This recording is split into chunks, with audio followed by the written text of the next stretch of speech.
Oh,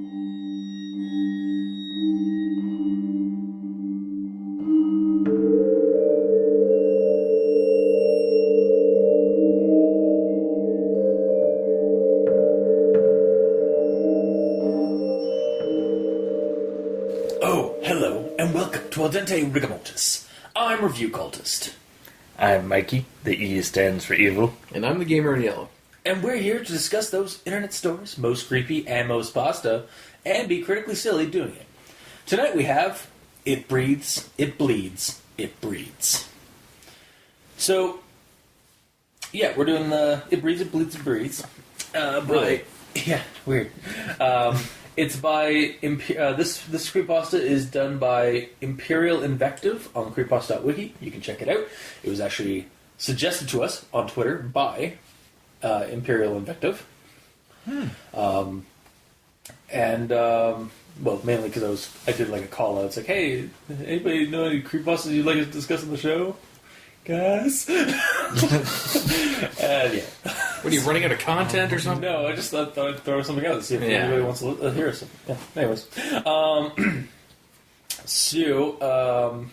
we'll get into the rundown, I guess. So, narrator man, because he does not get a name. Yeah. Was a sickly child, and had His or her entire life. Yeah, his or her life. I feel like it was a guy, but it probably could go either way. This is you being sexist. Yeah, that's probably. Sorry. No, it's probably because there's no reason to think one way or another. Yeah. Oh no, he even said no because the twin. Sorry, spoilers. The twin says brother. Yes. So yeah. Anyway, so narrator man had a sickly childhood. Like he was never really healthy. Always stayed indoors. Read a lot. His life was kind of shitty because his dad died when he was 11, and his mom died of leukemia or something similar, like a cancer of that sort. Yeah. When he was like just getting out of college, and it kind of affected him pretty badly, especially his mom.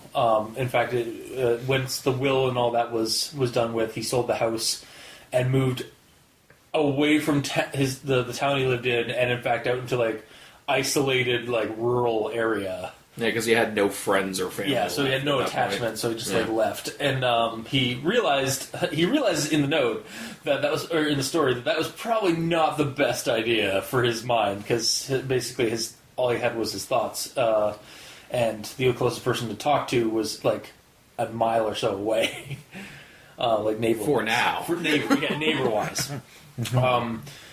And the story kind of gets really, like, it's even worse. Believe it or not, it does get worse when he notices there's a lump in his arm. A lump in his arm that's able to, like, he can move it and stuff. So he gets a bit of a cancer scare. He goes to the doctor. Doctor thinks it's a benign, a benign thing. Mm-hmm. It sends him off home. But then it gets worse when it starts hurting, and then one morning he wakes up, and there's what looks like a toenail, like in the embedded out of his skin on his arm, like that was what was causing the pain and some of the blood that happened. Yeah, he woke up. And it was also a lot larger. Yeah, he went to wash it, and there's like, I think he said it was like dime sized or something. There's like a nail hanging out of it. Exactly. Yeah. So he goes back to the doctor, and they have a look at it. It's like, all right, well, we'll get to take this out. Pulls it out, or like after he gets checked out, and they go to like a quick operation like area to take it out. They look at it, and it is indeed like a gray piece of like flesh. Like it's like this little. They don't describe that one too much. Yeah, they don't really describe it. Yeah, it's just it has the nail in it, but it's not like that's. Yeah. It's just like this little growth. And then when he's checking him again, like palpitating his back and stuff like that, he comes to a startling discovery just around his liver or kidney, I think it is, and they need to go into operation immediately. Mm-hmm. And so he goes into operation, and they put him under anesthetics, but he's awake for the entire thing. Yeah, he's had a problem with anesthetics the whole time because when his mother passed away, she was on anesthetics. Yes. And she couldn't even, respond to him, so he didn't want to be like that. So the first time he was under, a type of anesthetic where he had complete control of his body, but he couldn't feel anything. Yeah. And he could hear, shitty pop music in the... Yeah, Baby Got Back and shit that. Or Anaconda. Yeah, that was it. Yeah. And DMX. X Gon, give it to you. Yeah. One of them started playing Dark Sector.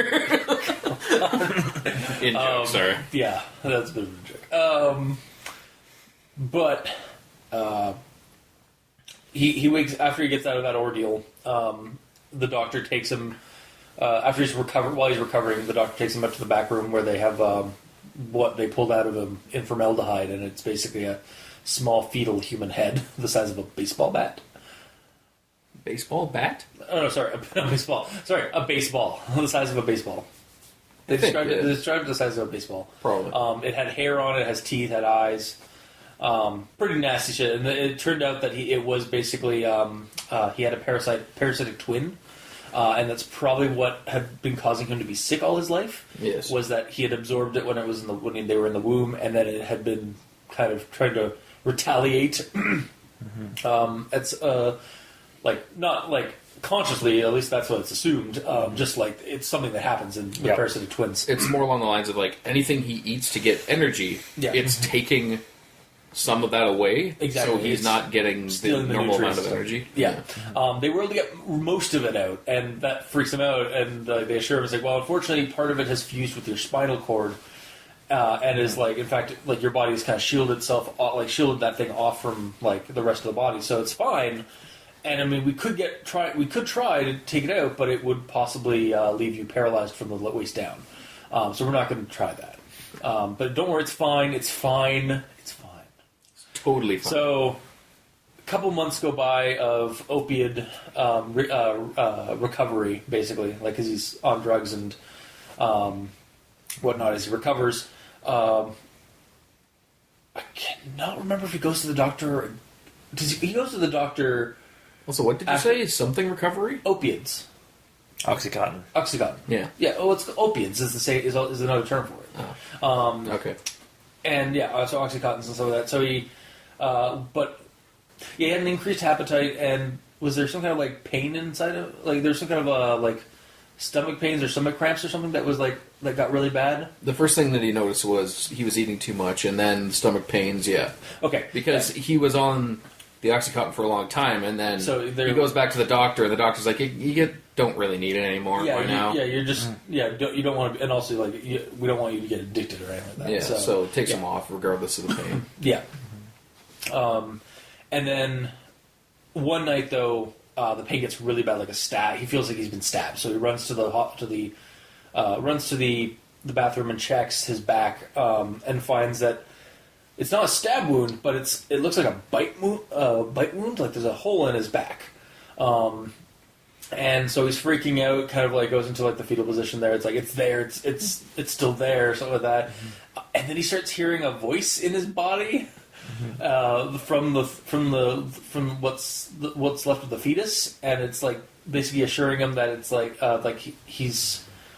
it's his brother, and he's just trying to recover, and he'll try and make it this less painful, but he needs to stay in there a little bit longer so that he can survive outside of the body, and then he'll be able to leave, and then they'll be together forever.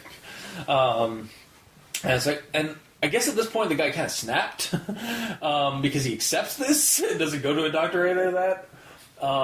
Yeah, I think he got up to call the doctor, and then he's like, "No, they'll kill me." Yeah, and I guess so he felt bad, because it was like hearing a puppy whine or a baby cry kind of thing, that kind of emotion. So he spends some more time.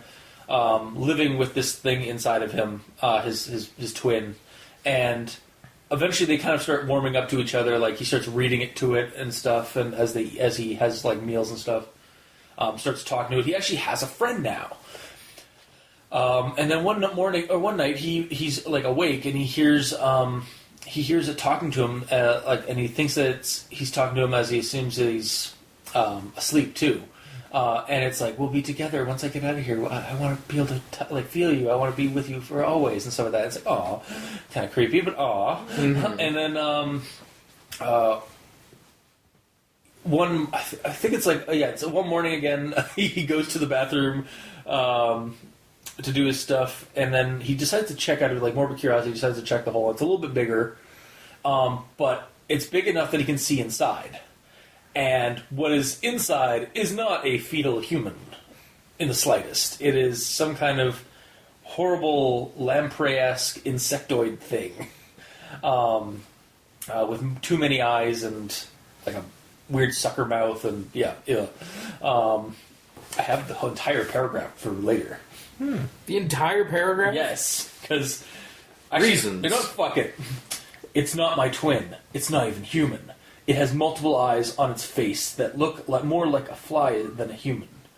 It's still in the process of developing, and in the 30 or so holes that pocked its face, only a dozen were filled with actual eyes. Its skin is cracked, mottled, and gray, like maggoty pork, with tiny hair-like cilia breaking through its body. The thing's mouth looks like a lamprey eel, a concentric circle of needle-sharp teeth, with a grotesque sucking appendage in the center. I stared in horror. Yeah, so that's what's inside of him. So he freaks out a little bit. He hides it initially, but then proceeds to douse the entire house with gasoline. Because he plans on, he starts formulating these ideas about this thing. It's it's going to, you can feel other parts of his body starting to fester with nodes and stuff like lymph nodes and tumors or something like that. There's more of them growing in. He's basically he thinks he's becoming a hive, or realizes he's becoming a hive. So he basically he's going to set the entire house on fire, and then when the creature tries to escape, he's going to grab onto it and let them burn together. And he's typing up this message, basically as kind of like a suicide, like a weird suicide note. And yeah, basically that's... And it's a suicide note and also a PSA to go to your doctor if there's anything weird. Yeah, exactly. I honestly thought it was going to say, it's if this thing gets out, it could be anywhere. It could fester anywhere. And it's they're here already! You're next! You're next! As I'm pointing to random people. Yeah, of course. So basically we're left off with that he's going to light the match and all that's going to happen. But at least they'll be together in their death, because it's the only friend he's ever really had. Yeah. The end.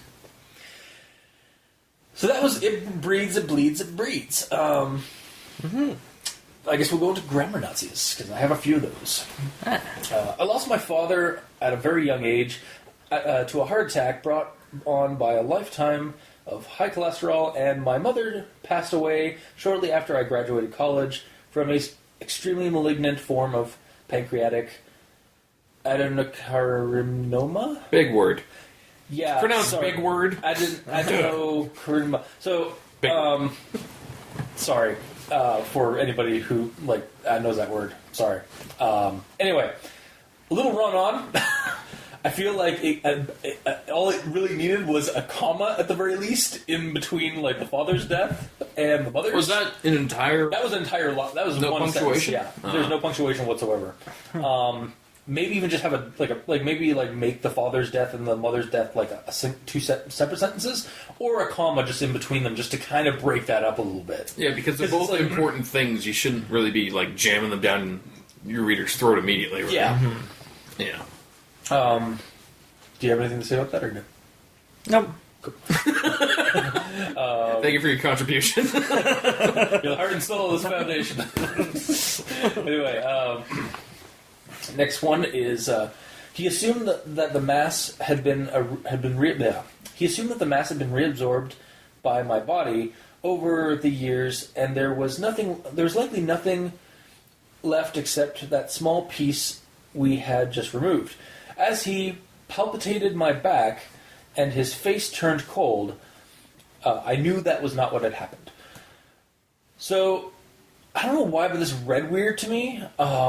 Like there's something missing between the explanation and the check on his back. Like, like the doctor explains like that it was likely reabsorbed and stuff like that, but then it just immediately as he was checking my back, and like there's no real like thing like even like a little bit early on, like nothing before this quote to kind of suggest that he was checking him as he was talking. So it's just like kind of like random, like just like. Oh, like when he said the quote before, he, in the story, was checking him in the middle of it, but you didn't know that until after the quote, so you kind of had to go back and rethink it. Yeah. Yeah. So I just feel like... Also, is that the...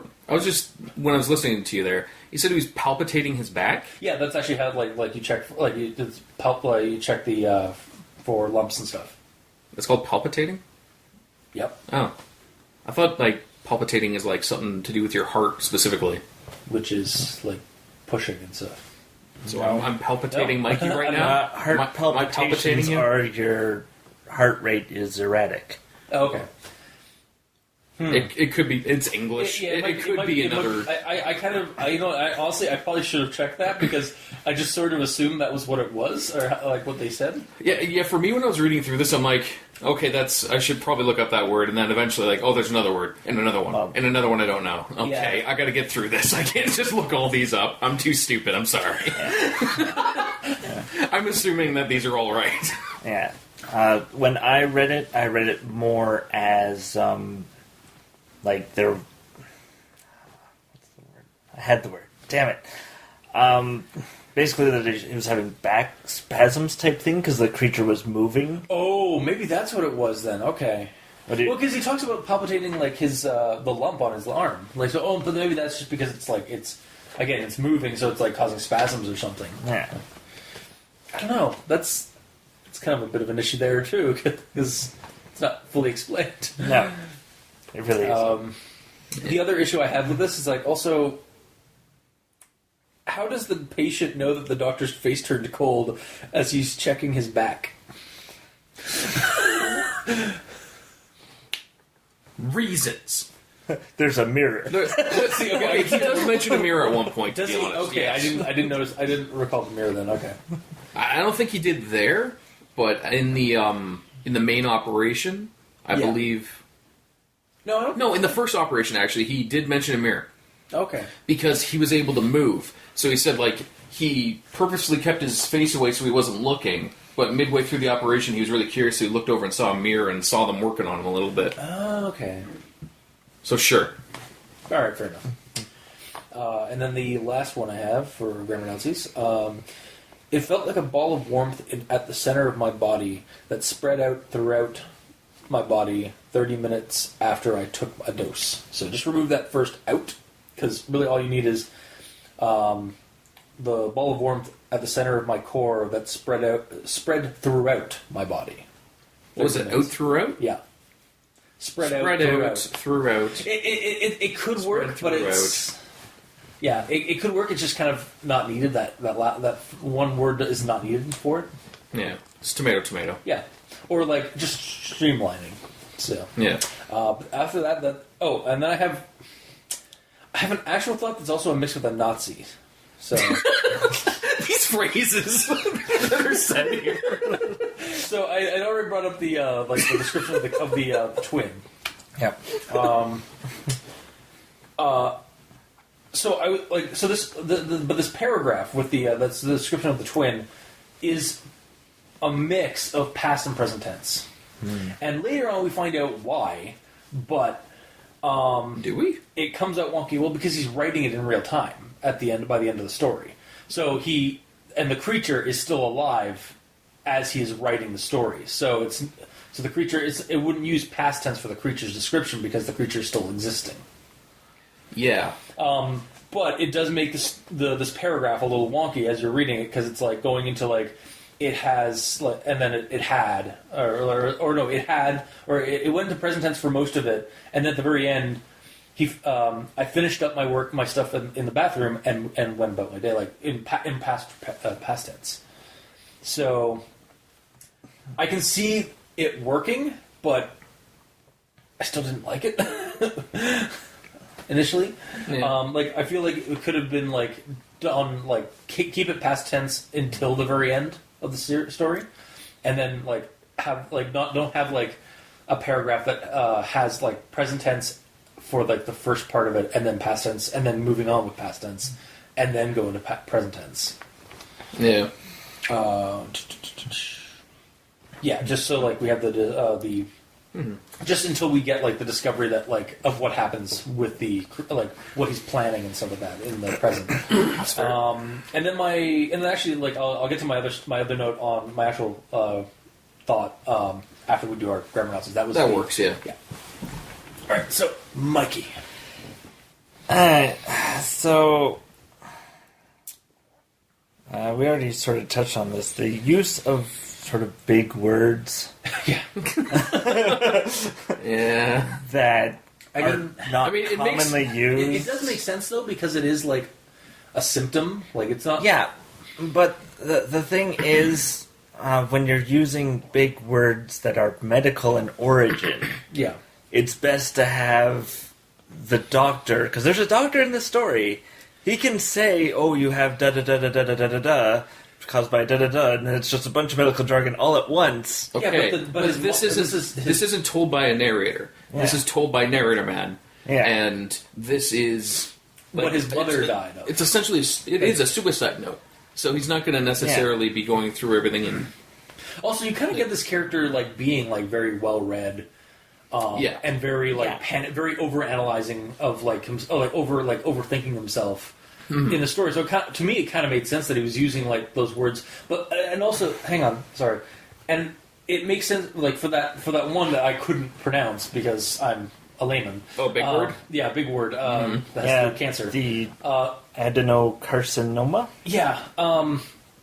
I guess he could have also just like done with like pancreatic cancer, but no, like if he wants that to be the specific one. Also it makes sense that it's his mom. Like that's what his mom died of, so like that would be burned into his brain. Yeah, and that's what I was going to actually mention too.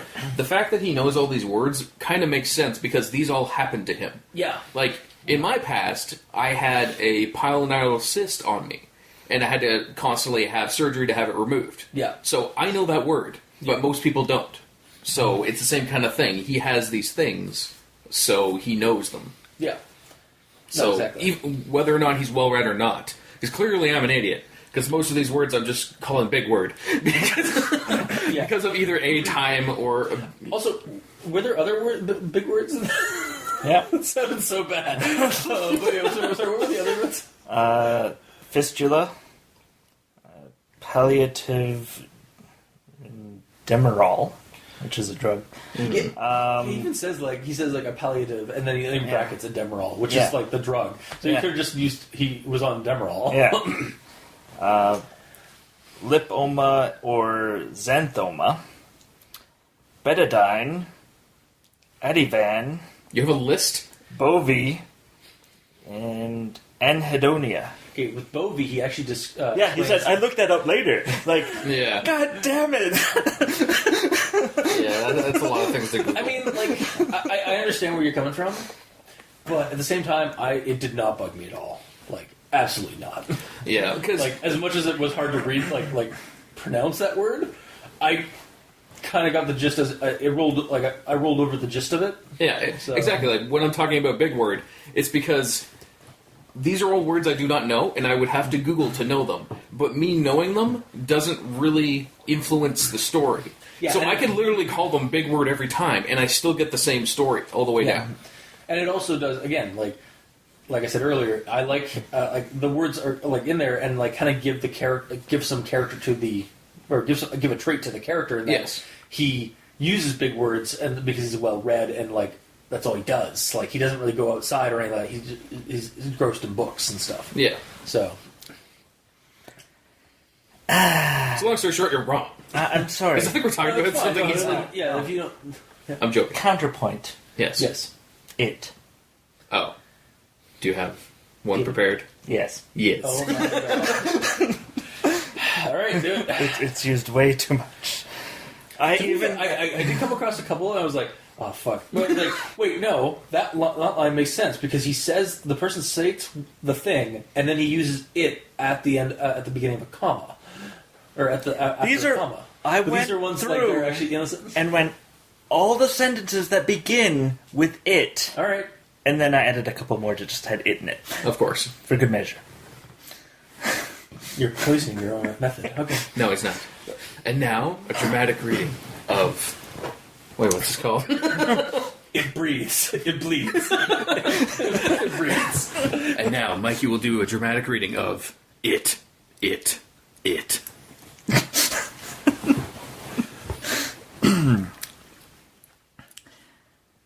It was never bad enough to warrant a trip to the hospital, but it was always something that was hanging over me. It wasn't a bad life, but I can certainly see how it made me into the introverted person I am today. It wasn't until I turned 23 that I began to question myself. It began when I noticed a small mass on my left upper arm just underneath the skin. It was about the size of a pea, and I could move it around under my skin about 1/4 of an inch or so in each direction. It wasn't until I noticed that it was slowly growing that I began to get concerned. It wasn't until I woke up one night with a stinging pain in my arm that I decided to go back to the doctor. It felt like I had grabbed a nerve ending and was pulling on it. It wasn't until after I showed him the area that he began to take me serious. It didn't look nearly as grotesque or sickening as I thought. Instead, it looked clinical and clean. Think I got it. Now let's see what we have here. It was a grayish mass that was about the size of a misshapen marble.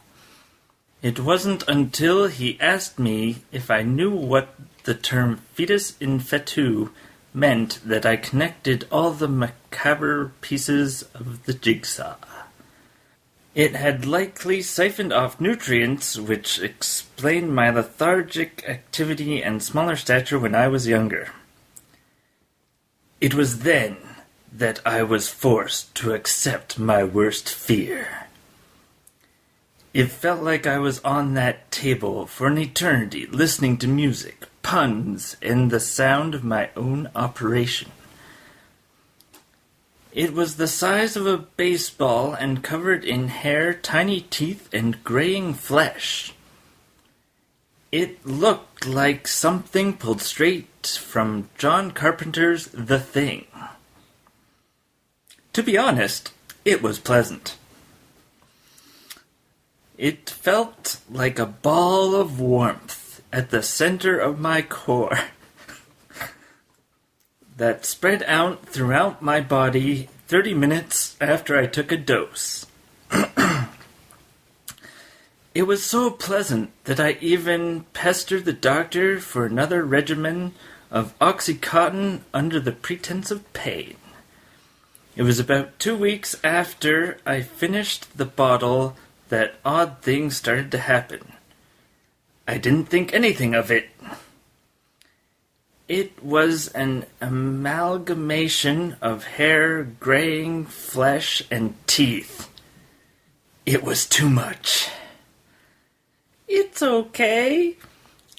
It wasn't until the voice repeated those words that I realized where it was coming from. It was coming from the hole in my back.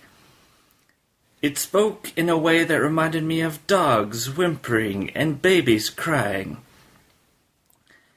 It explained that the surgery had only mangled it. It would need some time to heal and regrow as it was still in the fetal stage and could produce fetal stem cells to regenerate it. It held up its promise, and the pain I had been experiencing for weeks went away. It wasn't until dinner one night that I felt any real sense of connection with it. It wasn't until the sun crept through... It wasn't until the sun crept in through the blinds that I realized how much time had passed. It became a daily fixture of our lives. It was asleep. It is not my twin. It's not even human. It has multiple eyes on its face that look more like a fly than a human. It is still in the process of development, and in the 30 or so holes that pocked its face, only a dozen were filled with actual eyes. Its skin cracked, mottled, and gray, like maggoty pork, with tiny, hair-like cilia breaking through its body. It had grown faster than any organism should. It has swollen like cancer inside of me, and only now do I realize how thin I've actually become due to the siphoning of my nutrients. It is a parasitic entity growing within me, looking to be birthed into this world so it can infect others and perpetuate the cycle. It'll find the weak-willed, the weary, the wretched, and it will take advantage of them. It'll promise them false friendship and hollow hope as it incubates inside them. It is not human. It is nightmare incarnate. It is strong enough to survive on its own, and it doesn't need its wretched host anymore. It will likely kill me on its way out to prevent me from trying to stop it. It is too late to go to the hospital. It will either twist or constrict my spine, leaving me as a paralyzed nest for it, or simply debilitate me with pain until I can't move. Both are less than pleasant options. It wants out, and I can't allow that. And soon it'll burn. It will likely snap my spinal cord like a dead branch and paralyze me from the waist down. It'll scream, seethe, and shriek as the flames crackle and snarl around us. So, I'm going to actually have to grammar Nazi and debate your It story. How dare you? Okay, the first time we did the It story, it was beautiful because that story had a lot of problems with context. Yeah. The problem with this story, for me, in terms of like your It story, a lot of those It's had context.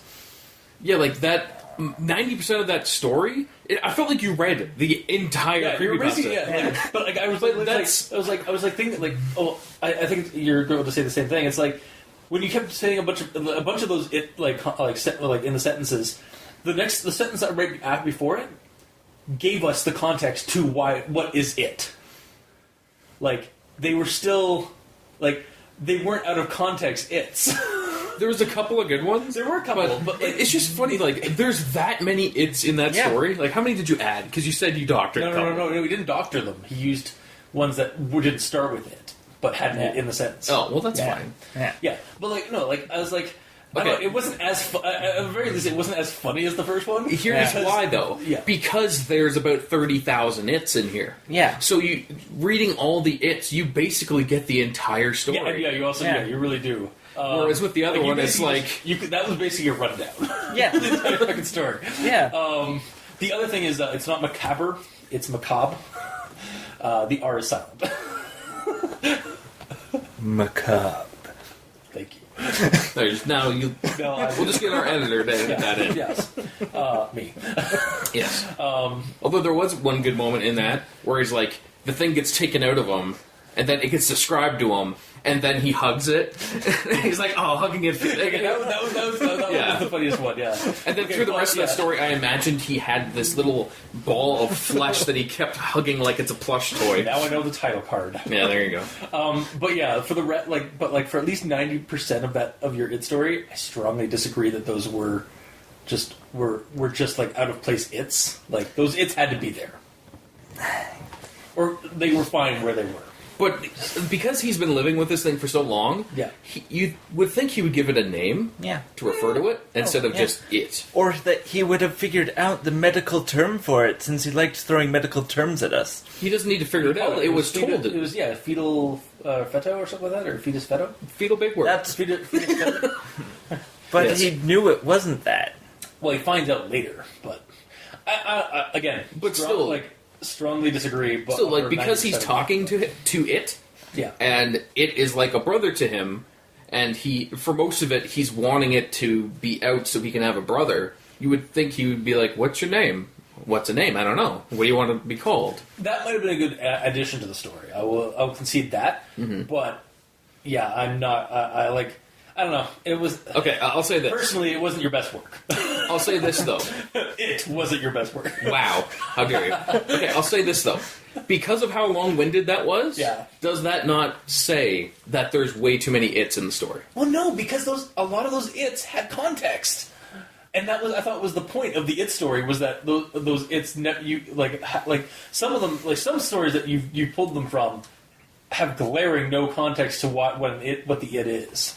Like it was a chipmunk. It came at us with full force. Yeah, exactly. It could go either way. Like there were like multiple like people in the previous sentence, and then it just says it for that. And I was like, who is this it?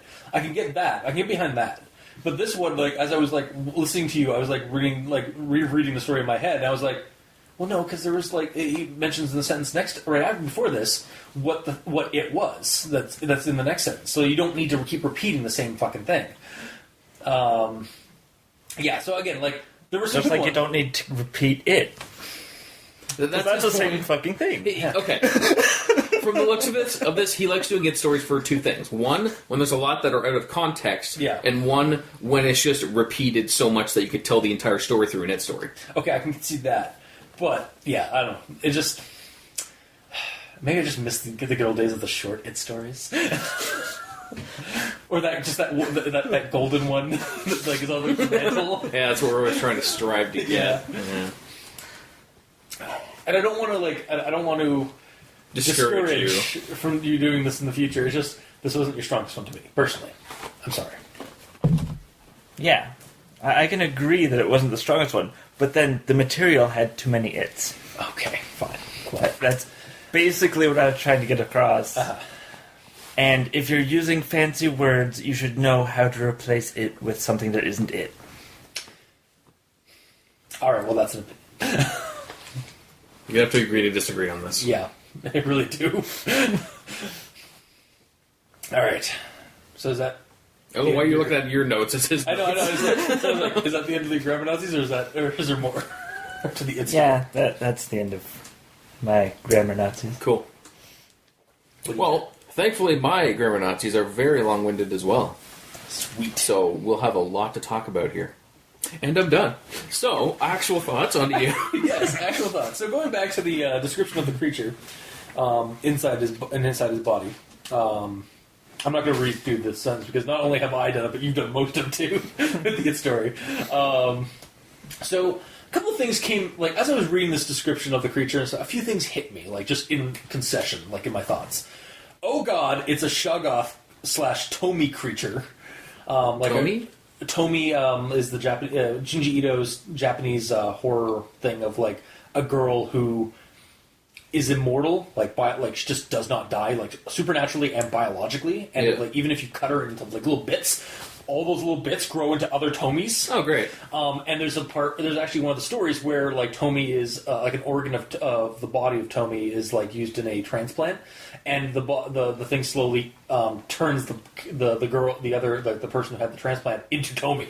Oh, that's great. And creepy things like that. And there's a lot of like creepy like fetal like versions of Tomi as she's like regrowing and stuff like that.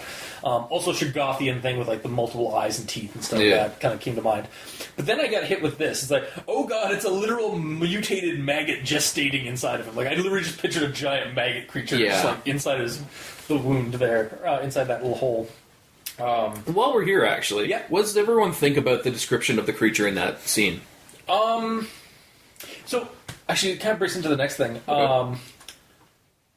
I kind of thought that,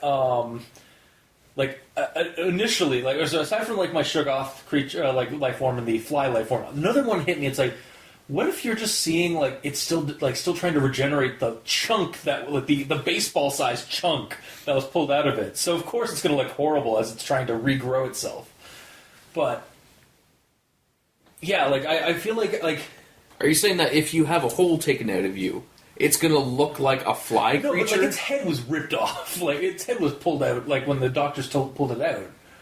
So, it suddenly... Yeah, of course its head is... It wouldn't have a lamprey eel face. I guess, with spiraling teeth and hair. I mean, that's what he's seeing, and he's kind of snapping at this point. He's kind of going insane. So, my next thing on this was, what if this creature's nature is actually just benign and innocent? Quickly our narrator goes into a manic state, giving us wild speculation about this thing. He just suddenly knows that this thing is going to spread and, corrupt people. Because he's feeling it spreading through. Yeah. But is he though, or is it all in his head? Maybe it doesn't. It does just want to live together with his sibling. It is just some human organism, albeit an extraordinary human organism, impossibly bordering on supernatural in terms of its how it's able to regenerate and stuff so quickly and talk as a fetus and talk as a fetus, of course. Because the narrator's just in his the derangement of insanity is just basically dooming them both for no reason whatsoever at the end of the story. I mean, that's probably not the case. I think it's more likely that it is supposed to be giving us that this is some kind of creature that is incubating in him and is posing as his parasitic twin. Mm-hmm. But yeah, that kind of came to my mind actually. Those three scenarios hit me rapid fire as I was reading the description. So you think it might be possible that between the pain drugs and this thing siphoning energy from him, he possibly failed his sand check and kind of went insane. Yeah, so he's assuming that it's evil now. Exactly. Yeah. Yeah. Mm-hmm. Yeah. If we were to put this into Call of Cthulhu RPG set rules, yes, he failed his sand check, got maybe 15 sand, or probably about just a full 10 sand loss. Because I'd say this is probably a 10 sand loss. Or a D10 for sand loss. We just got temporary insanity of some kind, basically, that gave him insight, wrong insight on what this creature actually is. Yeah. And he just had the murder, death, kill response. Mm. But I don't actually think that's what the case is. I think that's... it's something that you can speculate on with the story. Yeah. But I think, as given... It is some kind of creature inside. Of course, yes. But yeah, Mikey, do you have any thoughts on that? The only sort of thought that came to me is, how big is this inside his body? I think it says. Well, they pull a baseball out. That it was the head part. Well, and they left a little bit that was attached to his spine. Yeah, so it grew a little, but we also it's growing and it's shifting in between his organs. Which I gotta think, even with the baseball chunk that's out now, that's was occupying space, there's not much room aside for your organs. Yeah, it's pretty tightly packed in there. Hence why he's constantly in pain. Yeah. Yeah, no, it's a good question. I'm trying to find the actual quote because I'm pretty sure as he looks at it, he sees the size of it as he's looking at the fly-like eyes and such. Because when I saw when I pictured, oh god, it's a maggot creature. I kept picturing this maggot monster bait with those features about the size of probably a football, and that's probably not right at all. And earlier in the story, he has a growth on his arm, right? Yeah. So it becomes a question, does he have a growth on his back that's growing as well? But we never really get that. We just get the whole. Yeah, is it becoming visible on the outside? Mm-hmm. Yeah, I don't know. We don't really... I mean, the doctor was able to find it. But... Also, I said it's quadrupled in size. From a dime-sized... No, from a baseball. From a...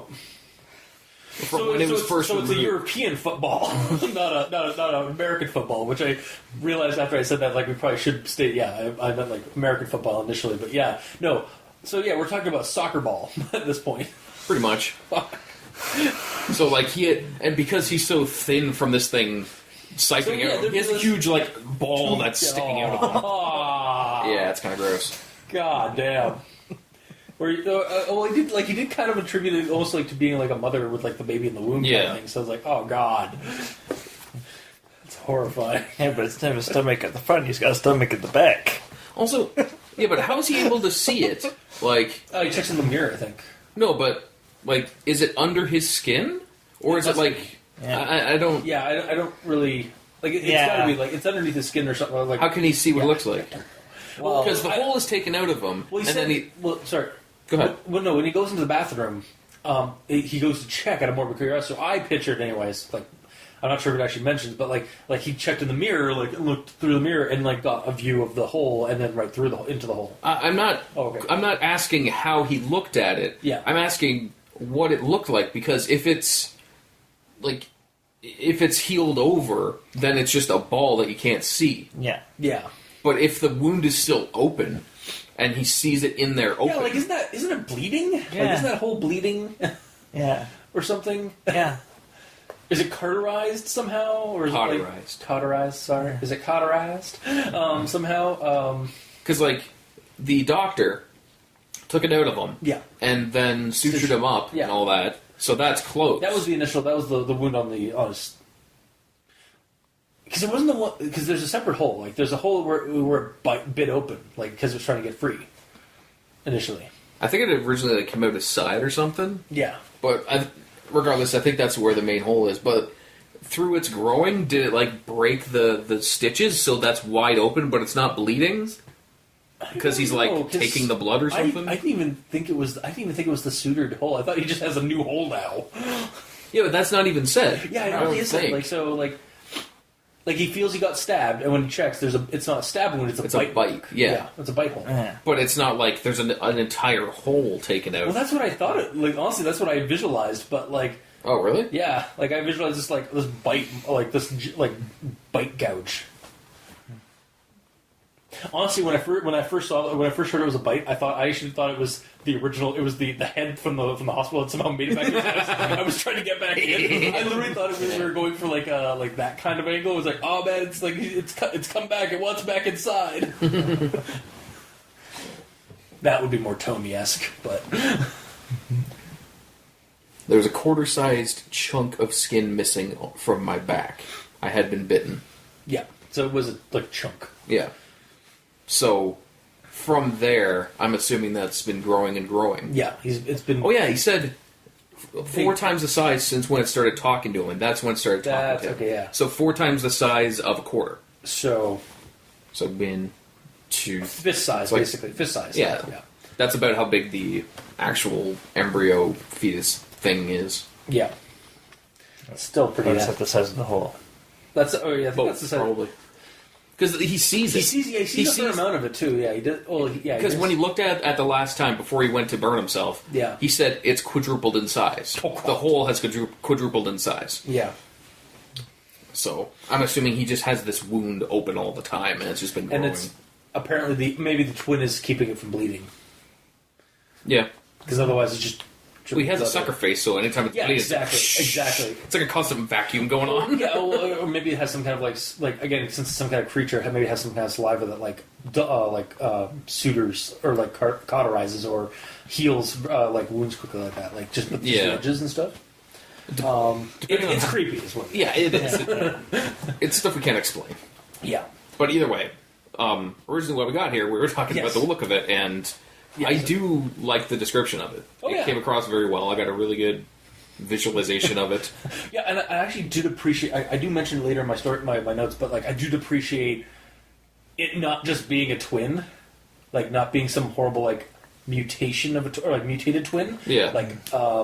Like something like out of like one of the 80s horror movies and stuff like that. I was actually really happy. I was actually kind of excited is a word I guess I'd use for it, but I was like, Oh, nice! It's like kind of like because it like twist. It gave us a twist where it's not like you thought it was going to be about a horribly deformed like second twin that like wants out and stuff like that. But actually, it's some kind of creature that somehow this guy's contracted and has been gestating inside of him. So I was like, oh, that's a nice little twist on the whole parasitic twin thing. Yeah, because like the whole first half of this is like super mundane and real. Yeah. So I assumed it's just gonna be like, oh, this is gonna be a super downer the entire time and just super real and all that. But then it takes that weired twist, and I was totally behind that too. Yeah.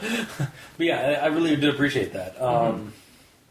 Okay, so I guess move on. So here's a quote: "As the flames lapped at us, as the flames lap at us, I'll press it against me and whisper platitudes into its malformed ear. I'll tell it about how lonely I have been since my mother died. I'll tell it how glad I was to finally have a true friend that understood me. As we burn together, I'll tell them how much I love them." Is that even picking up on the mic? Yeah.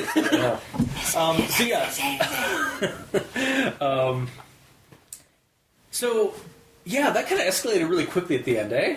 Like, that was like, according to Google Docs, that was like barely a page and a half. What was? From him discovering that it's a creature to him setting everything on fire. And well, it's because, think about it. He started reading this when he already snapped. Yes. And he's not wanting to waste time because he's wanting to kill this while it's still sleeping, so he doesn't know what's going on. Yeah, and I do state in my note, to be fair, if I had seen an inhuman creature posing as my regenerating fetal human twin inside of me, I too might lose a bit of sand and become excited. Yes. So yeah, and then the story, for me, the story double downs on the body horror genre. Yeah, also, like, really hard. Like, it doubles down really hard on that. Yeah, to the point that it's also buddy horror as well. Buddy horror. Right, yeah, you did say that earlier. Because they're best friends now. Yeah, that's true. Oh, God. That has to be a subgenre of this now. Yeah, the subgenre of body horror. Buddy horror. Yeah. Where you have a conjoined twin. It's like Quato from Total Recall. It's like... Yes. Yeah, and they have to go on an adventure and stop some evil crime ring. Well, they do in the movie. So yeah, really, if focused on like on Mars more than Quaid, the story would actually be a buddy horror series. Anyway, so yeah, it starts off utilizing realistic and personally unsettling body horror, such as a cancer scare. Yeah, and then uses the concept of the parasitic twin. Which I thought was interesting and also a little bit relieving. And then, thankfully, again, personal opinion, jumps to the other end of the spectrum with Junji Ito-esque creatures gestating within and the narrator inevitably the narrator's inevitable doom as they try to stop the abomination growing inside of them. Mm-hmm. Very, like, bio-horror, like, again, I say Junji Ito, he's basically the Japanese manga master of horror, and he does a lot of body horror. Yeah. And so while the story itself references... while the story itself references a few horror flicks with these themes in them, I actually had completely different ones in my head as I was reading this, like the one mentioned. Like, he mentions The Thing, and he mentions Alien. He mentioned Critters, too, I think. Because when he said that he was taken out of it and looked like a little critter or something. I don't think he mentioned Critters. I thought he did. It might be a spontaneous shotgun. Fabricating shotgun. Fabricating shotgun, that's what he mentions John Carpenter's The Thing. Yes, and he does reference Alien. But... getting back to what I was saying, the ones I kind of came up with were the series It's Alive and Basket Case, which have to do with a baby that should not be alive and is monstrous, and a literal and basically an evil twin, like a grotesque parasitic twin that was cut off the host, or off the other twin, and like lives inside like a little basket right next to the guy. Very much like that kind of thing of like the creature of the whole creature being this human abomination, and then as we went on, it's like suddenly it became the Fly. This horrible thing came out of him, or is coming out of him. Mm-hmm. Yeah, like I said, actually, my exact note for that was the idea of the parasitic twin is a well used theme, and initially had me go, aha, calling it. It's the twin that is evil and monstrous and stuff like that, and that was until we get the rather sudden description of the creature within. That is very much not the twin, and then I appreciated kind of the fake out of the trope. When did you assume that the twin was going to be evil? Oh, from the get go. Like as soon as I think it's just because I'm genre savvy, but like I was like, oh yeah, this monster's gonna be evil. Like, do you mean as soon as it starts talking to him? Yeah. Well, yeah, because otherwise there'd be no story. Yeah, exactly. We would just have a super happy ending, or a really sad one, as he does get rid of the twin, does die, and I actually did want to be his friend, which would be really sad at times. If that is the way it went, would it still be creepypasta?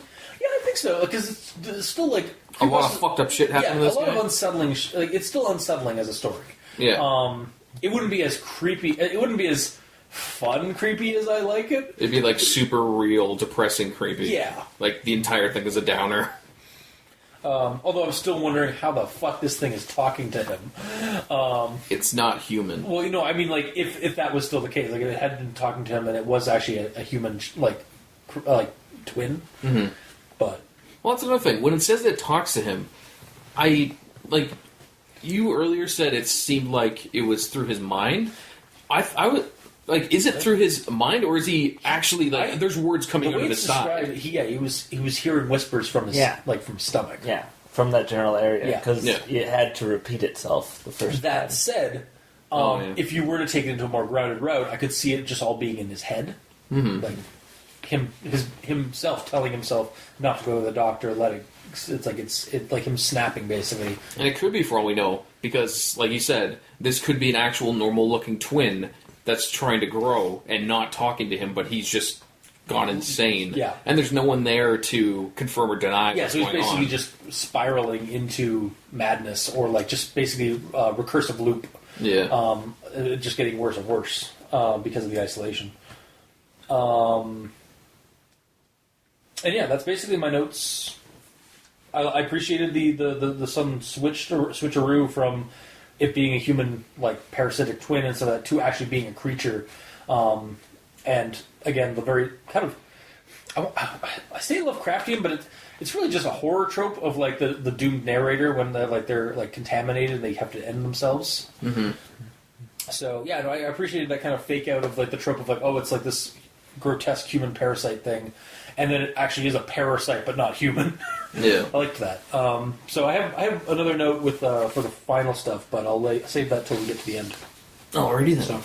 So, Mikey, since we.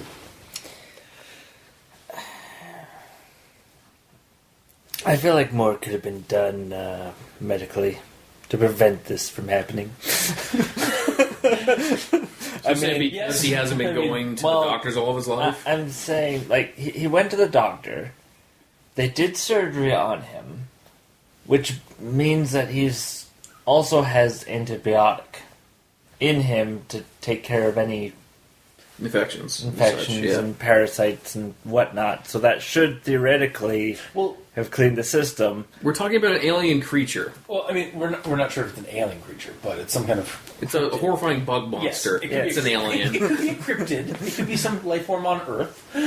Sure. That we just haven't discovered yet.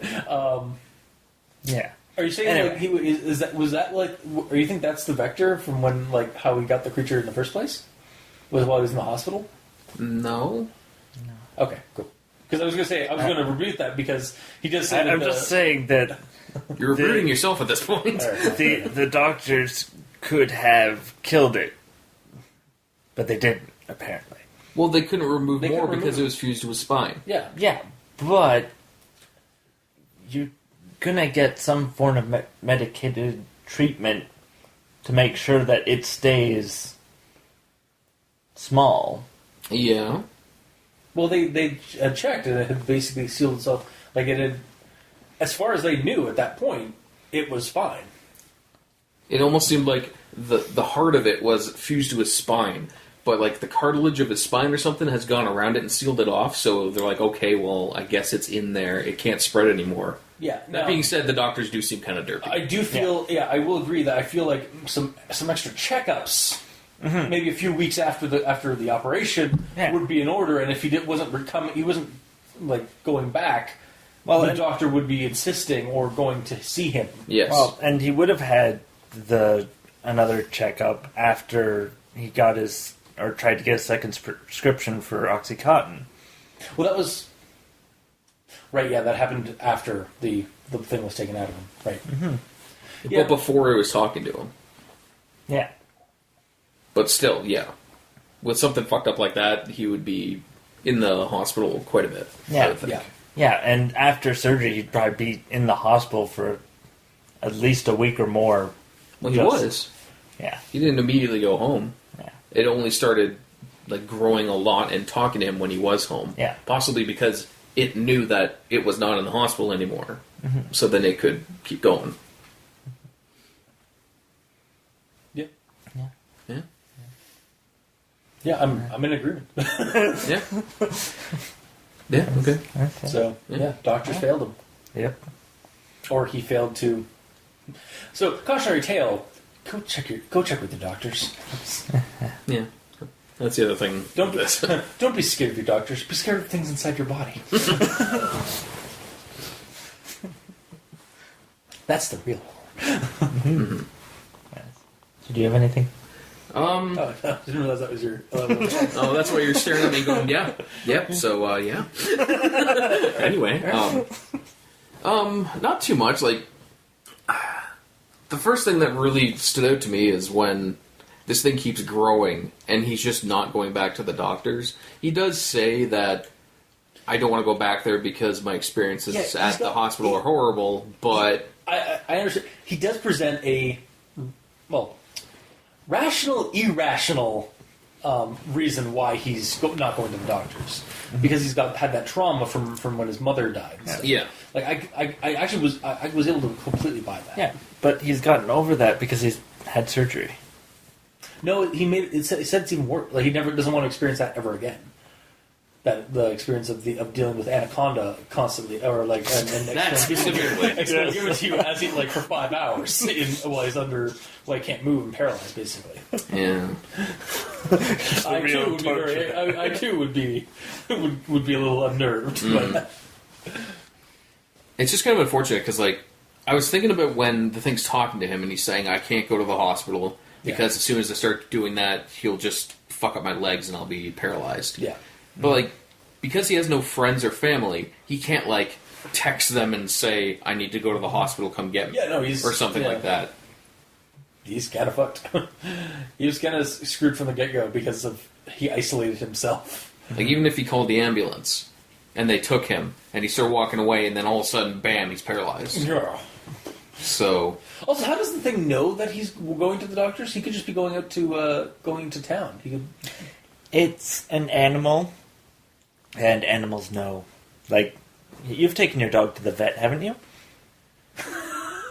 Yes. Compared to taking to the cottage. Do they act differently? Generally, not until they see the hospital, or not until they see the vets. Yeah. Until this thing has eyes.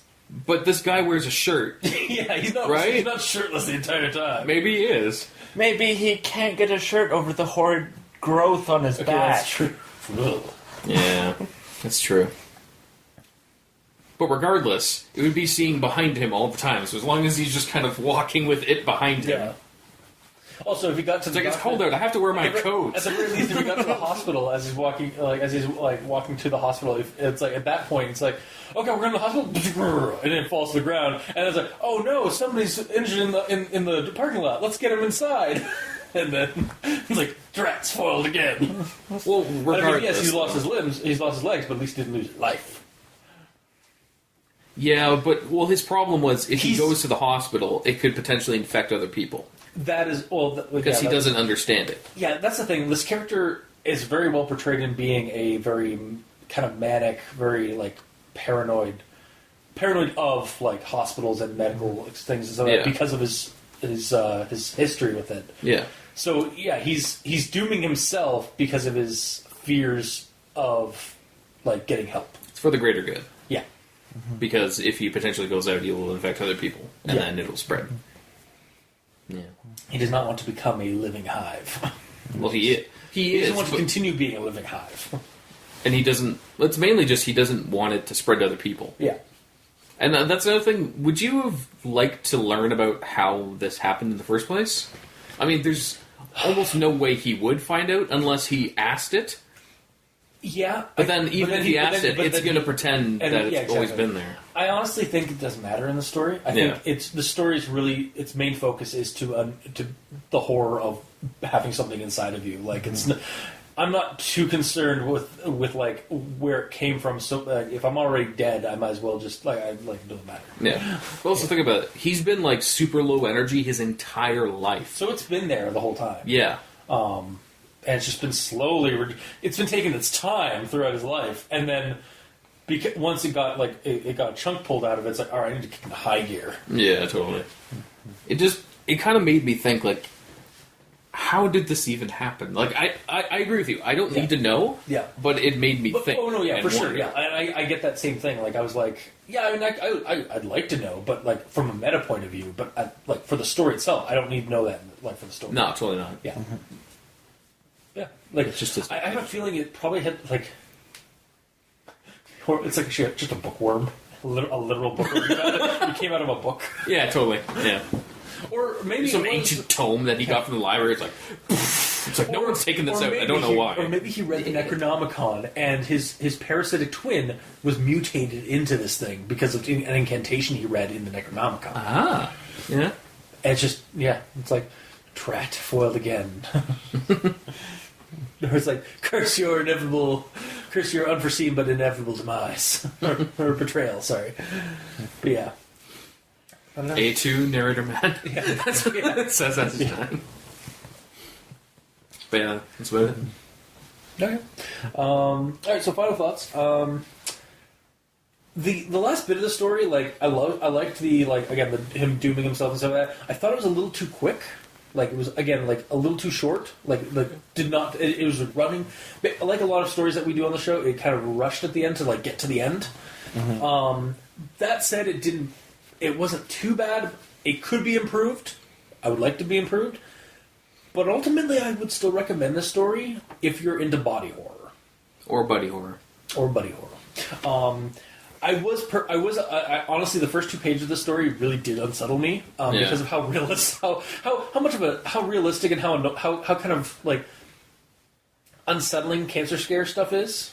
Mm-hmm. And I don't know if that's just a personal thing, like a trigger or not. But I was definitely happy that this did not continue with that and went on with like again the parasite twin and then the more outlandish part of body horror where it's a creature inside of you gestating and so like that. Yeah. I'm down with that. I'm totally down with that. Yeah, the first few paragraphs, I'm like, this is too real. I even kind of sent you a message. I was like, I don't know if you're gonna like this, but I did also. I could also really liked the like again like the shifting of the spectrum from like realistic body horror to outlandish body horror. Yeah, I like that too. Yeah, I was down with that. So yeah, if you're into body horror creepypastas, or if you're into that kind of genre of horror, I'd actually recommend checking this one out.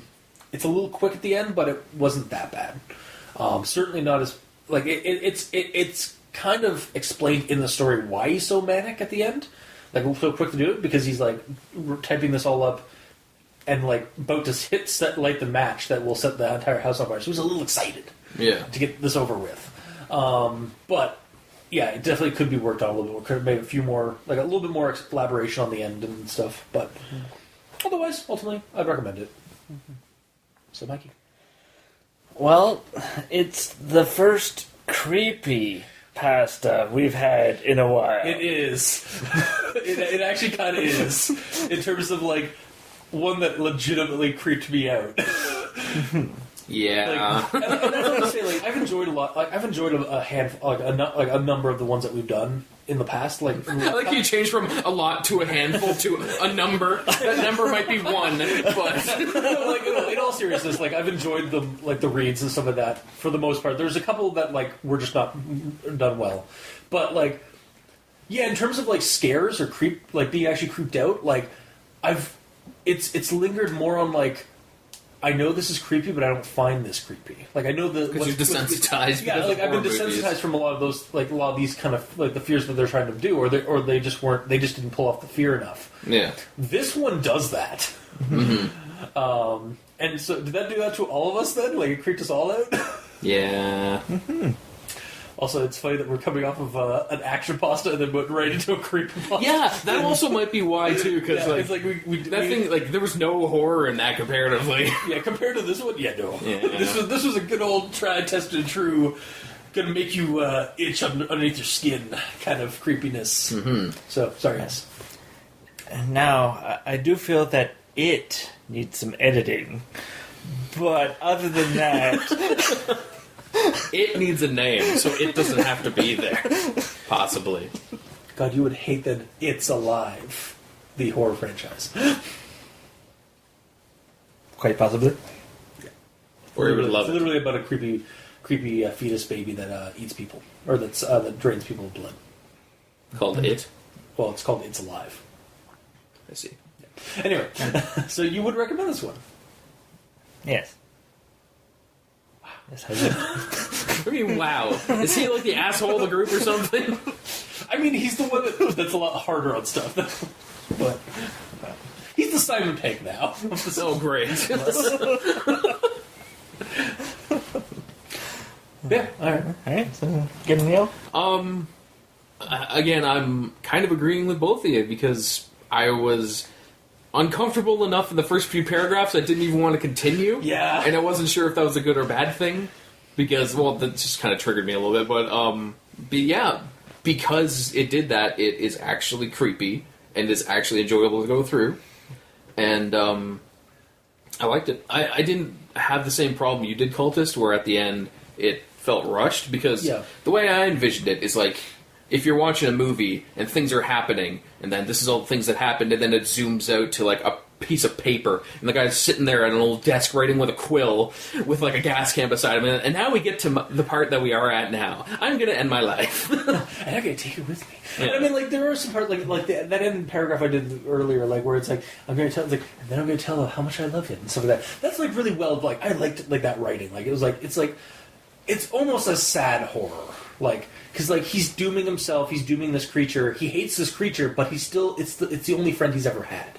Yeah. So it's like kind of like we're gonna burn together kind of thing. And it's just like it was like there is a lot of like there are some well written parts at that end. It just seemed to go by way too quickly. Is what was my problem with it. But I think it was necessary to, personally, because I could see it.